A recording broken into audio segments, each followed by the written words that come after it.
Hello everyone and welcome back. हम पिछले class में सप्लाई के बारे में पढ़े थे। हम पढ़े थे कि जीएसटी कब लगता है। जीएसटी लगता है जब टैक्सेबल इवेंट होता है। अब ये टैक्सेबल इवेंट क्या होता है? टैक्सेबल इवेंट तब होता है जब तुम्हारा सप्लाई होता है, मतलब सप्लाई का होना जरूरी है। जब सप्लाई होगा तो उस टाइम पर जीएसटी लगेगा। ये हमने बात किया था। उसमें बहुत सारे क्राइटेरिया थे कि सप्लाई होना चाहिए, उसके बाद सप्लाई गुड्स का हो सकता है, सर्विस का हो सकता है, गुड्स एंड सर्विस दोनों का हो सकता है। उसके साथ हम बात किए थे टैक्सेबल पर्सन होना चाहिए, टैक्सेबल टेरिटरी में होना चाहिए, टैक्सेबल आइटम होना चाहिए। टैक्सेबल से रिलेटेड तीन चीजें थी: टैक्सेबल पर्सन, टैक्सेबल टेरिटरी में और टैक्सेबल आइटम। तीनों चीज होना चाहिए। ये तीनों होगा तो ही जाकर काम हो पाएगा। तो हमने सप्लाई के बारे में तो पढ़ लिया, लेकिन वहां पर एक छोटा सा पॉइंट था कि सप्लाई गुड्स का हो सकता है, सप्लाई सर्विस का हो सकता है, या फिर गुड्स एंड सर्विस दोनों का हो सकता है। अब एक और चीज समझने का बात यह है कि कभी कभार क्या होता है, इस पर तो हम आएंगे, हम ये सारी चीजों के बारे में तो पढ़ेंगे ही, लेकिन तुम मुझे बताओ, मान लो मैं 2 आइटम बेचता हूं, 2 प्रोडक्ट, दोनों को एक साथ जोड़कर बेच रहा हूं। मतलब मैं आइसक्रीम प्लस बिस्किट एक साथ दे रहा हूं, आइसक्रीम के साथ वेफर बिस्किट भी दे रहा हूं। वेफर बिस्किट समझ रहे हो ना? हाँ, तो आइसक्रीम के साथ मैं वेफर बिस्किट दोनों दे रहा हूं, मतलब दोनों गुड्स है। ठीक है, आइसक्रीम भी गुड्स है, बिस्किट भी गुड्स है। आइसक्रीम पर 18% है जीएसटी और इस पर मान लो 5%। ऐसा है नहीं, लेकिन मान लेते हैं 5% है। तो आइसक्रीम पर 18%, बिस्किट पर 5%। मैं दोनों को मिलाकर बेचता हूं। मैं आइसक्रीम अलग बिस्किट अलग तो बेच ही सकता हूं। मतलब कोई कोई कस्टमर अगर खाली आइसक्रीम मांगेगा तो उसको आइसक्रीम देता हूं, कोई खाली बिस्किट मांगेगा उसको बिस्किट देता हूं। कभी कभार दोनों मिलाकर भी बेचता हूं। मैं मिलाकर जब बेचता हूं तो मैं एक ये सेट का 400 रुपए प्लस जीएसटी लेता हूं। अब मुझे बताओ, जीएसटी कितना परसेंट लूं? 18% लूं, 5% लूं, या इसको 2 पार्ट में डिवाइड करूं? बिस्किट का वैल्यू अलग निकालूं, आइसक्रीम का वैल्यू अलग निकालूं, और बिस्किट पर 5% लूं, आइसक्रीम पर 18% लूं। क्या ये प्रैक्टिकली पॉसिबल है? तुम सोचो, एक गाड़ी खरीद कर लाते हो, 2 व्हीलर, ठीक है, बाइक खरीद कर लाए या स्कूटी खरीद कर लाए। स्कूटी में 18% जीएसटी है, ठीक है। अब स्कूटी में तुम्हें क्या मिलता है? पूरा सेट मिलता है, 2 चक्का होता है, गाड़ी होता है, सब कुछ होता है। ये तो बैलगाड़ी दिख रहा है, लेकिन मान लो ये पूरा पूरा तुम्हारा स्कूटी है, ठीक है। इसमें अच्छा, टायर पे 28% जीएसटी है, तो तुम्हें टायर भी तो मिला। क्या स्कूटी में, इसका मतलब क्या, गाड़ी का कैलकुलेशन जब होता है, एक गाड़ी तुम 1 लाख रुपए का खरीद कर लाए, उस पर 18% जीएसटी लगा, क्या ये 1 लाख में से टायर का वैल्यू अलग निकालकर उस पर 28% निकाला जाता है? कभी ऐसा कभी नहीं किया जाता। तुम कभी कभार कुछ प्रोडक्ट्स ऐसा खरीदते हो मार्केट में जो कि बहुत सारे प्रोडक्ट्स को मिलाकर बना है, और जब बहुत सारे प्रोडक्ट्स को एक प्रोडक्ट मिलाकर बना है और हर प्रोडक्ट पर अलग अलग रेट ऑफ जीएसटी है, तब क्या करना है भाई? कौन सा रेट लगेगा? जैसे इस केस में 18% लगेगा या 5% लगेगा? बताओ क्या होगा। बात समझ रहे हो ना? मैं तुमसे आंसर नहीं पूछ रहा, मैं तुम्हारे माइंड में एक क्वेश्चन रेज कर रहा हूं कि ऐसा सिचुएशन में क्या होगा। अगर गवर्नमेंट बोले ऐसा सिचुएशन में एक काम करो, दोनों का वैल्यू अलग अलग निकालो, तो मैं जानबूझकर क्या करूंगा? आइसक्रीम का वैल्यू 100 कर दूंगा, बिस्किट का वैल्यू 300 कर दूंगा। 300 पर 5% लगेगा और इस पर 18% लगेगा, तो गवर्नमेंट के हिसाब से तो टैक्स का चोरी हो गया ना। बात समझ रहे हो? तो क्या करें? How to deal with such situations जहां पर हम एक साथ मल्टीपल प्रोडक्ट्स बेच रहे हैं जिस पर अलग अलग जीएसटी है।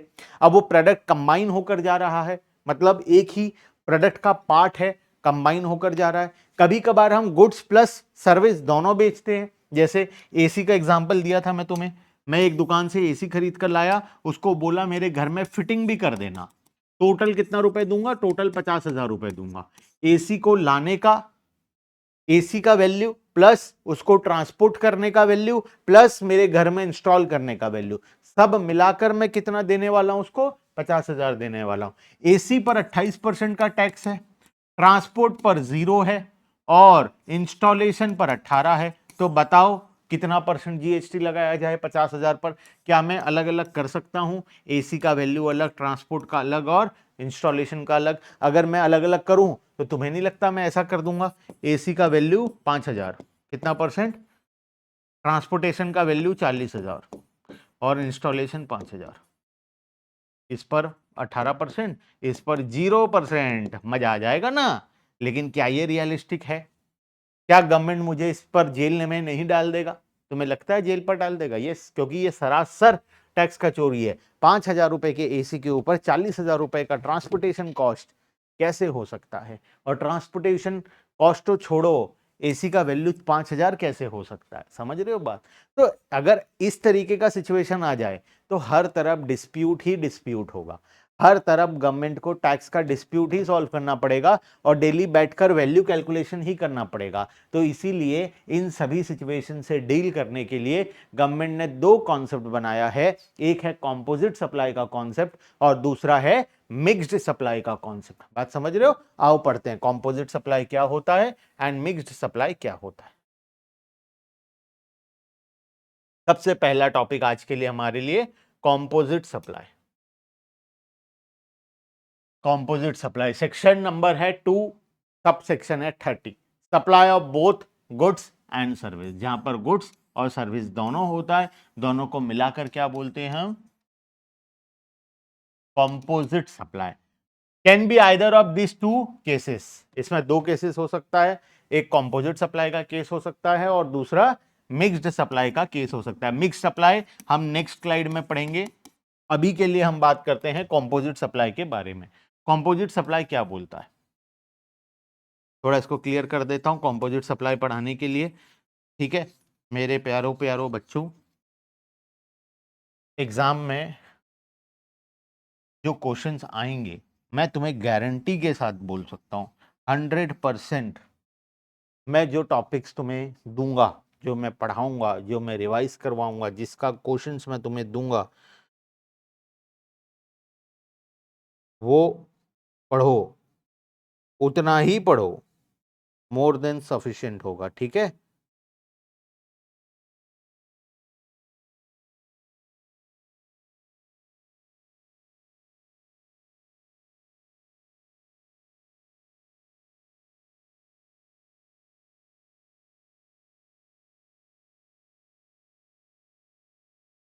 देखो कंपोजिट सप्लाई क्या बोलता है। Composite supply, when two or more taxable supplies are bundled together naturally, naturally का मतलब नॉर्मली उसको हम बंडल करके ही बेचते हैं, उसको अलग अलग नहीं बेचा। जैसे गाड़ी के साथ टायर वो फिटिंग होकर ही आता है, वो नेचुरल बंडल है। गाड़ी के अंदर टायर लगकर ही आएगा। कोई देखे शोरूम में गाड़ी जिस पर टायर नहीं है, शोरूम वाला बोल रहा है टायर अलग से खरीदना पड़ेगा, बिना चक्कों वाला गाड़ी घर ले जाओ, पॉसिबल नहीं है ना। तो नेचुरली जब होता है can't be supplied above, then it is a case of composite supply. Word याद रखना, नेचुरली। नेचुरल बंडल होना जरूरी है। अगर जानबूझकर बंडल बनाया गया है, जानबूझकर बंडल बनाया गया है, मान लो मैं मोबाइल फोन के साथ तुम्हें एक ईयरफोन फ्री दे रहा हूं, समझ रहे हो? Mobile plus earphone,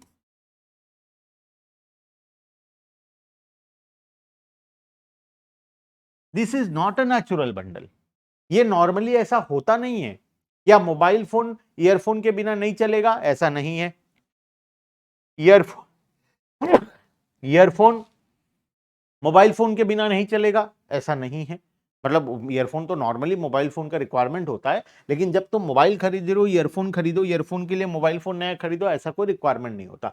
this is not a natural bundle. ये जानबूझकर बंडल बनाया गया बंडल है। ठीक है? लेकिन हम कंपोजिट सप्लाई में कौन सा लेते हैं? जो नेचुरली अराइज हुआ है। जैसे टायर्स, गाड़ी के साथ टायर, मोबाइल फोन के साथ चार्जर। आजकल तो वो भी हटा दिए हैं इन कंपनियों ने, चार्जर भी अलग से खरीदो बोलते हैं, उसको भी नेचुरल बंडल से हटा कर रख दिया है। लेकिन वो नेचुरल बंडल होना चाहिए, है ना? मोबाइल के साथ चार्जर, समझ रहे हो? इस तरीके के बहुत सारे नेचुरल बंडल होते हैं। ठीक है? उस केस में हम उसको क्या बोलते हैं?